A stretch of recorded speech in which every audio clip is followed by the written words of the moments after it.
안녕하세요. 깊이 있는 지혜와 따뜻한 위로를 전하는 시간입니다.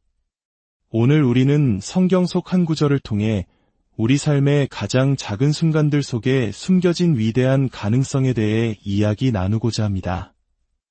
이 귀한 말씀을 듣기 전에 잠시 시간을 내어 구독과 좋아요를 눌러주시면 이 은혜의 메시지가 더 많은 분들에게 전달될 수 있습니다. 여러분의 작은 클릭 하나가 누군가에게는 큰 희망의 씨앗이 될 수 있습니다.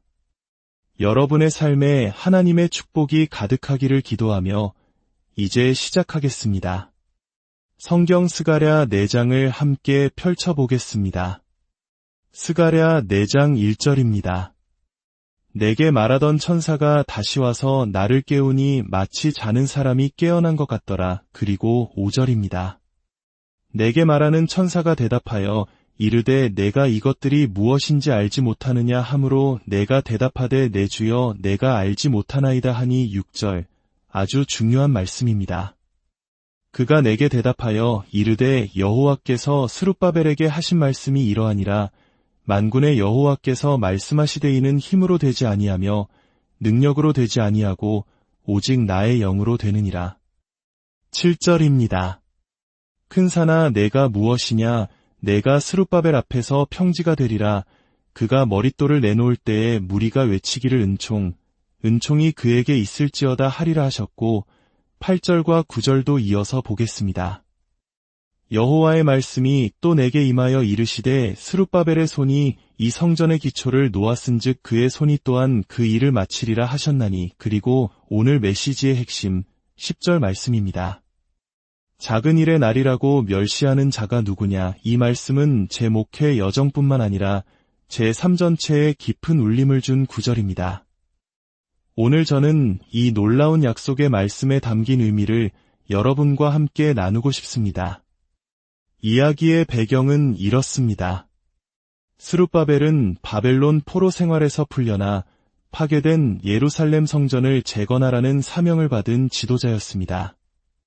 마치 전쟁의 폐허 속에서 한강의 기적을 일궈낸 우리 부모님 세대를 떠올리게 하는 그런 막중한 임무를 짊어진 인물이었죠. 그는 바벨론 왕의 지지를 받으며 성전과 성벽 재건을 위해 예루살렘으로 돌아왔습니다. 처음에는 모든 것이 순조롭게 진행되는 듯했습니다. 희망에 부풀어 성전의 기초를 놓았습니다. 하지만 거기까지였습니다. 성경의 표현처럼 그의 앞에는 거대한 산이 가로막고 있었습니다. 주변의 방해와 정치적인 압력, 내부의 분열과 경제적인 어려움으로 인해 공사는 중단되었습니다. 일꾼들은 흩어졌고 희망의 불씨는 꺼져가는 듯했습니다. 무려 10년이 넘는 시간 동안 덩그러니 놓인 성전의 기초는 그의 실패를 증명하는 징표처럼 보였습니다. 스룹바벨은 깊은 절망과 무력감에 빠졌을 것입니다. 하나님이 주신 비전으로 시작했지만 이제는 아무런 진전도 없이 멈춰버린 현실. 아마도 그의 귓가에는 이런 속삭임이 맴돌았을 겁니다. 너는 실패자야. 그 꿈은 이제 포기해. 희망은 없어. 바로 그때 하나님께서 천사를 보내십니다. 그리고 천사는 절망에 빠진 지도자 스룹바벨에게 이렇게 말합니다. 내가 마주한 저 거대한 산, 하나님께서 그것을 평탄한 길로 만드실 것이다. 내가 하나님의 약속 안으로 걸어 들어갈 수 있도록 넘을 수 없는 산을 고속도로처럼 평평하게 하실 것이다. 그리고 더 강력한 약속을 주십니다. 내 손이 이 성전의 기초를 놓았으니 내 손이 또한 이 일을 끝마치리라. 이것은 너의 힘이나 능력으로 되는 것이 아니다.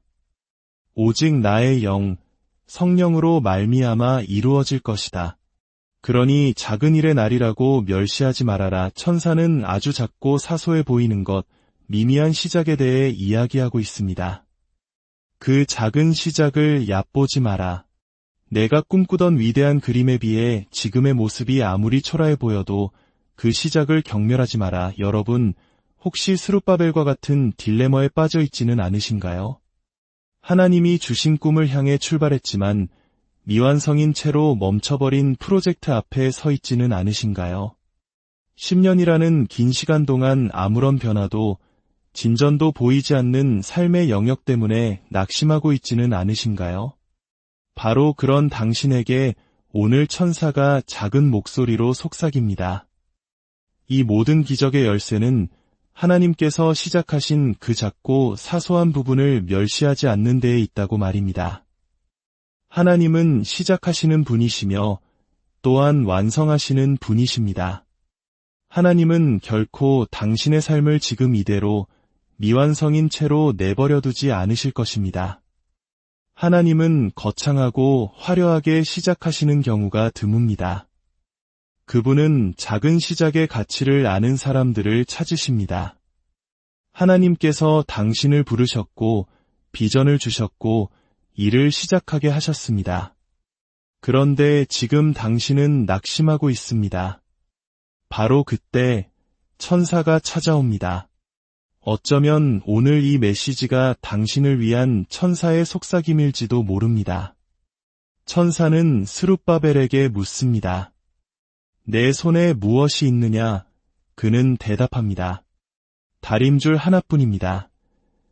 다림줄은 건축가들이 수직을 맞추기 위해 사용하는 아주 단순한 도구입니다. 천사는 말합니다. 바로 그것을 내가 사용할 것이다. 그것이 너의 작은 시작이다. 내가 할 일은 그저 그 선을 굳게 붙드는 것이다. 하나님께서 당신에게 무언가를 말씀하셨다면 작은 시작의 날을 멸시하지 마십시오. 그저 당신이 있어야 할 자리에서 당신이 해야 할 일을 묵묵히 지키십시오. 10년 동안 아무도 알아주지 않아도 그저 그 선을 붙들고 서 있으십시오. 그리고 천사는 더 나아가 이렇게 말합니다. 머릿돌, 즉 건물이 완성되었을 때 가장 마지막에 놓는 돌을 가져다가 은총하며 외치라. 아직 아무것도 완성되지 않았는데 완성의 돌을 보며 하나님의 은혜를 선포하라는 것입니다. 이것은 믿음의 행위입니다. 하나님의 은혜가 아니면 우리는 아무것도 할 수 없습니다. 만약 당신의 꿈이 당신의 능력보다 크다면 하나님의 은혜가 절대적으로 필요합니다. 때로 우리는 크고 놀라운 일들만을 바라봅니다. 하지만 하나님의 은혜가 함께하는 작고 미미한 일들 속에 진정한 영광이 있습니다. 포기하고 싶은 마음이 드는 바로 그 순간 천사는 스룹바벨에게 말하고 있는 것입니다. 그리고 오늘 제 입을 통해 여러분에게 말씀하고 있습니다. 포기하기에 좋은 때란 결코 없습니다. 어떤 분은 말할지 모릅니다. 저는 지금 지옥을 통과하는 중입니다. 그렇다면 멈추지 마십시오. 계속 걸어가십시오. 시편 기자는 사망의 음침한 골짜기를 지나갈지라도 라고 노래했지 그곳에 장막을 치고 머물지라도라고 하지 않았습니다. 하나님은 끝까지 붙드는 영혼을 주목하십니다. 때로는 그저 선을 붙들고 주님께서 저를 축복하시기 전까지는 결코 놓지 않겠습니다. 라고 외치는 믿음이 필요합니다. 작은 것들, 작은 시작의 날을 멸시하지 마십시오. 많은 사람들이 무언가 큰일이 일어나기만을 기다립니다. 하지만 하나님께서 하시는 모든 위대한 일은 작게 시작됩니다. 미가서 5장 2절은 이렇게 말합니다.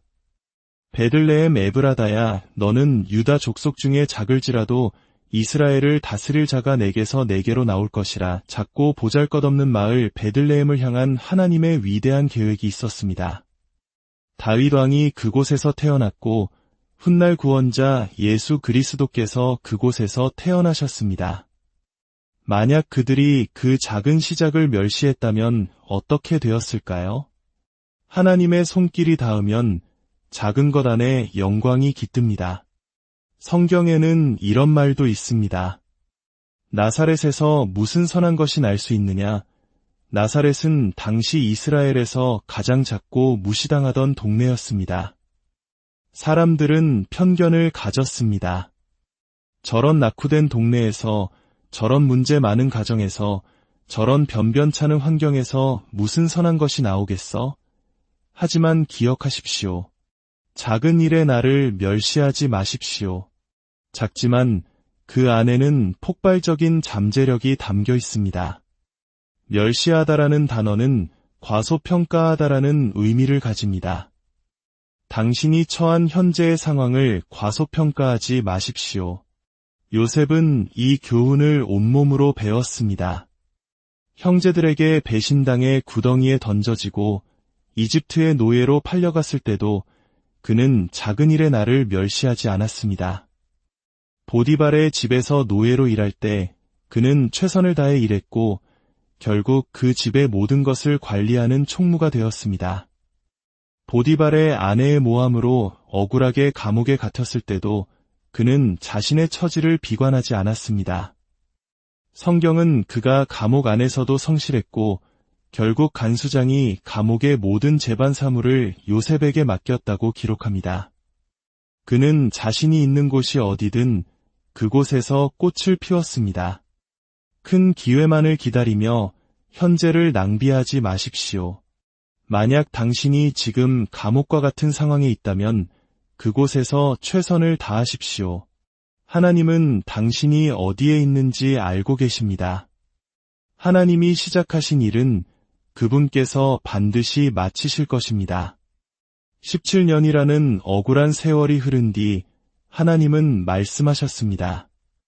내가 작은 것들을 귀하게 여겼으니 이제 내가 너를 24시간 안에 감옥에서 왕궁으로 옮겨왕의 오른편에 앉게 하리라. 오늘 제가 여러분에게 말씀드립니다. 당신이 지금 있는 곳에서 최선을 다하지 않는다면 더 많은 것을 얻지 못할 것입니다. 저는 위대한 선지자가 될 사람인데 지금 햄버거 가게에서 아르바이트나 하고 있어요. 만약 당신이 햄버거를 정성껏 굽지 않는다면 당신은 결코 위대한 선지자가 될 수 없을 것입니다. 하나님께서 저에게 좋은 집을 주시길 기다리고 있어요. 하지만 당신이 지금 살고 있는 작은 아파트를 깨끗하게 관리하지 않는다면 어떨까요? 우리는 지금 우리가 있는 곳의 가치를 알아야 합니다. 하나님은 그 모든 것을 보고 계십니다. 누가복음 19장의 달란트 비유를 기억해 보십시오. 한 달란트를 받은 종은 그것을 보고 말했습니다. 이게 전부야. 이걸로 뭘 할 수 있겠어. 그는 주인이 준 것을 너무 작다고 멸시하고 땅에 묻어버렸습니다. 그러나 다른 종들은 받은 것을 가지고 열심히 일하여 이윤을 남겼습니다. 예수님은 말씀하셨습니다. 내가 지극히 작은 것에 충성하였으니 열고 올 권세를 차지하리라. 작은 것에 대한 충성됨이 하나님 나라의 통치로 이어지는 것을 보십시오. 그리고 아무것도 하지 않은 악한 종에게서 그 한 달란트마저 빼앗아 가진 것을 가지고 무언가를 하려 했던 자에게 주라고 명령하셨습니다. 하나님께서 이스라엘 백성을 400년의 노예 생활에서 해방시키고자 하셨을 때 그분은 무엇을 사용하셨습니까? 지팡이를 든 한 늙은 남자와 어린 양 한 마리였습니다. 사자도 치타도 독수리도 아닌 연약한 어린 양이었습니다. 그 어린 양의 피가 문설주에 발라졌을 때 400년의 속박이 끊어지고 200만 명이 자유를 얻었습니다. 작은 일에 나를 멸시하지 마십시오. 모세의 이야기를 더 깊이 들여다봅시다. 우리는 모세와 그의 형 아론만을 기억하기 쉽습니다. 하지만 미리암이 없었다면 어떻게 되었을까요? 바로의 딸이 목욕할 때 아기 모세가 담긴 갈대 상자가 그녀에게 발견되도록 이끈 것은 누이 미리암이었습니다. 공주가 아기를 발견했을 때 제가 가서 히브리 여인 중에 유모를 불러다가 이 아기에게 젖을 먹이게 하리이까? 라고 제안한 것도 바로 미리암이었습니다. 그 덕분에 모세는 자신의 친어머니의 젖을 먹고 자랄 수 있었고 심지어 바로의 궁전에서 품삯까지 받았습니다. 우리가 읽는 창세기, 출애굽기, 레위기, 민수기, 신명기, 이 모세오경 전체가 그 작은 갈대 상자 안의 아기에게서 시작되었습니다. 그리고 그 시작을 가능하게 한 것은 이름 없는 한 소녀의 용기 있는 행동이었습니다.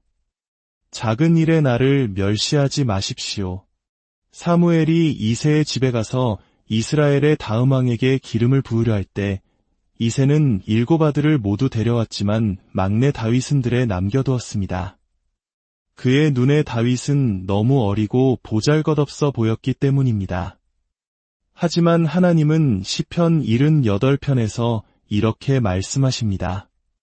그가 양을 따를 때에 그를 택하시되 하나님은 다윗이 새끼 뵌 양들을 돌볼 때 그를 주목하셨다고 말씀하십니다. 하나님은 다른 사람들이 보지 못하는 우리 삶의 작은 순간들을 눈여겨보십니다. 다윗이 하나님의 시선을 사로잡은 첫 순간은 그가 임신한 양에게 친절을 베풀었을 때였습니다. 하나님은 여호수아가 아직 젊은 청년이었을 때 예배가 끝난 후에도 모두가 놀러갈 때 홀로 성막에 머물며 그곳을 사랑하는 모습을 주목하셨습니다. 엘리사가 스승 엘리야의 손에 물을 붓는 그 작은 섬김을 보셨습니다. 예수님은 제자들이 배를 무대서 조금 떼어 당신이 설교할 단상을 만들어준 그 작은 행동을 기억하셨습니다. 때로는 하나님께서 당신을 복도에 서서 기다리게 하실 때도 있습니다. 문 안에서는 다른 사람들을 통해 놀라운 기적이 일어나고 있는데 말입니다. 야이로의 딸이 죽었을 때 예수님은 9명의 제자들은 밖에 머물게 하시고 오직 3명만 데리고 방으로 들어가셨습니다. 복도에서 기다리는 것은 쉽지 않습니다. 하지만 하나님은 그때 당신의 태도를 지켜보십니다. 다른 사람의 삶에 위대한 일이 일어날 때 좋은 태도를 유지할 수 있는지 시험하십니다. 요셉은 가장 먼저 꿈을 꾼 사람이었습니다. 하지만 그의 꿈이 이루어지기 전에 그는 술 맡은 관원장과 떡 굽는 관원장, 그리고 바로 왕의 꿈을 해석해 주어야 했습니다. 하나님은 다른 3사람의 꿈을 이루도록 돕기 전까지는 그의 꿈을 이루어주지 않으셨습니다. 자신의 비전을 이루기 전에 다른 사람의 비전을 도울 수 없다면 하나님은 우리를 신뢰하지 않으십니다. 이스라엘 광야에 늙은 낙이 한 마리가 쓰러져 죽었습니다. 들짐승들이 살을 뜯어먹고 독수리가 남은 살점을 쪼아 먹었습니다. 뼈만 앙상하게 남았습니다. 모든 것이 끝난 것처럼 보였습니다. 그때 하나님께서 말씀하십니다. 삼손아, 가서 저 나귀의 턱뼈를 집어들고 블레셋 사람 1000명을 물리쳐라. 보잘것없어 보이는 작은 것이지만 하나님은 그것을 강하게 사용하십니다.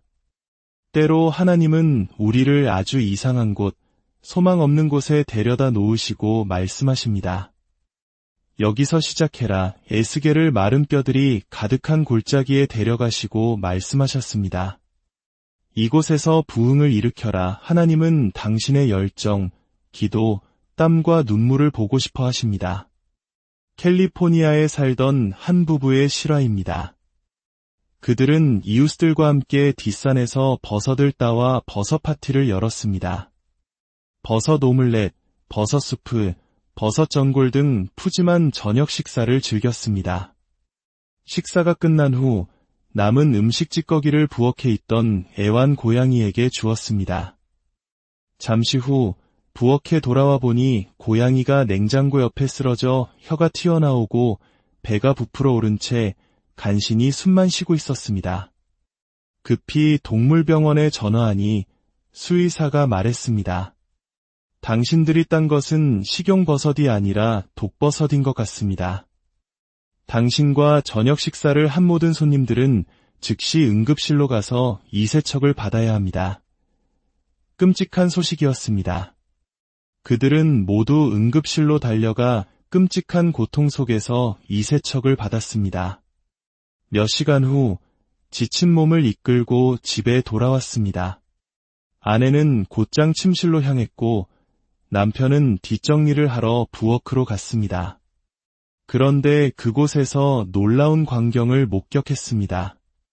죽어가던 줄 알았던 고양이가 6마리의 사랑스러운 새끼 고양이들에게 젖을 물리고 있었습니다. 그들이 죽음의 고통이라고 생각했던 것은 사실 새로운 생명을 잉태하기 위한 상고였습니다.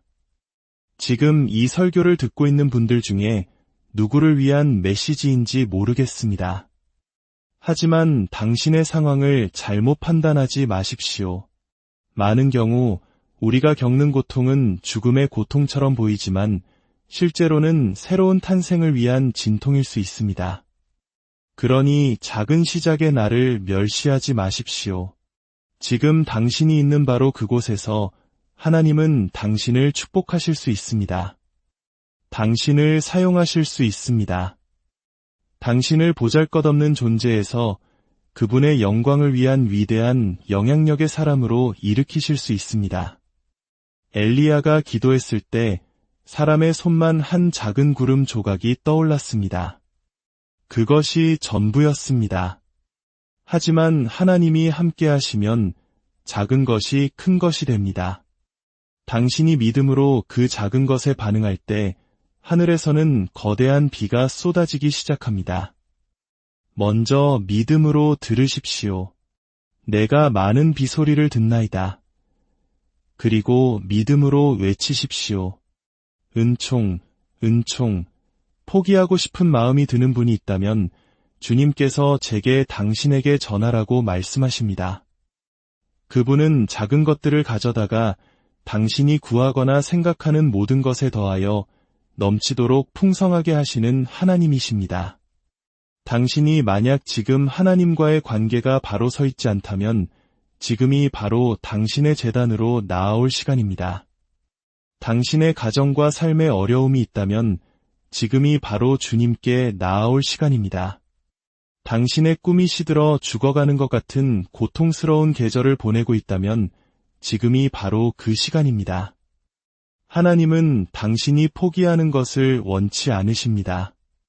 겨자씨 한 알만 한 작은 믿음이면 충분합니다. 지금 여러분의 꿈을 위해 싸우고 있다면, 돌파구가 필요하다면 마음을 다해 주님께 나아가십시오. 두 손을 높이 들고 기도합시다. 예수님, 저의 작은 것들을 주님께 드립니다. 저는 작은 시작의 날을 멸시하지 않겠습니다. 주님께서 다른 사람들을 위해 큰 일을 행하시는 동안 저는 복도에 서 있는 것 같은 시간을 보냈습니다. 하지만 이제 모든 것이 변할 것입니다. 저는 천사들의 작은 속삭임, 주님의 말씀을 들었습니다. 주님의 은혜를 받습니다. 주님의 도우심을 받습니다. 주님의 기적을 받습니다. 예수님의 이름으로 기도합니다. 당신의 손이 시작한 그 일을 당신의 손이 하나님의 은혜로 마치게 될 것입니다. 오늘 그 약속을 받으십시오. 당신이 있는 곳을 죽음의 고통으로 착각하지 마십시오. 그것은 생명의 산고입니다. 특히 이 자리에 있는 젊은이들에게 도전하고 싶습니다.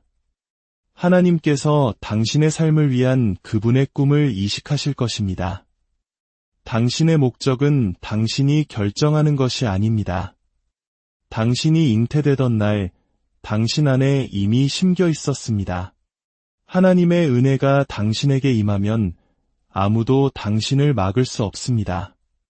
하나님은 당신을 평범함이 아닌 위대함으로 부르셨습니다. 두 손을 하늘을 향해 들어 올리십시오. 그리고 이렇게 고백하십시오. 하나님, 제가 주님의 손을 잡습니다. 주님의 뜻을 이루겠습니다. 저를 인도하여 주옵소서. 예수님, 저의 모든 것을 주님께 맡깁니다. 저를 사용하여 주옵소서. 주님은 당신의 부르짖음을 들으시고 응답하실 것입니다. 여러분 각자에게는 강력한 은사가 있습니다. 포기하지 마십시오. 이제 주님의 축복을 받으십시오. 여호와는 내게 복을 주시고 너를 지키시기를 원하며 여호와는 그의 얼굴을 내게 비추사 은혜 베푸시기를 원하며 여호와는 그 얼굴을 내게로 향하여 드사 평강 주시기를 원하노라. 예수님의 거룩하신 이름으로 기도합니다. 아멘. 한 주간도 주님의 은혜 안에서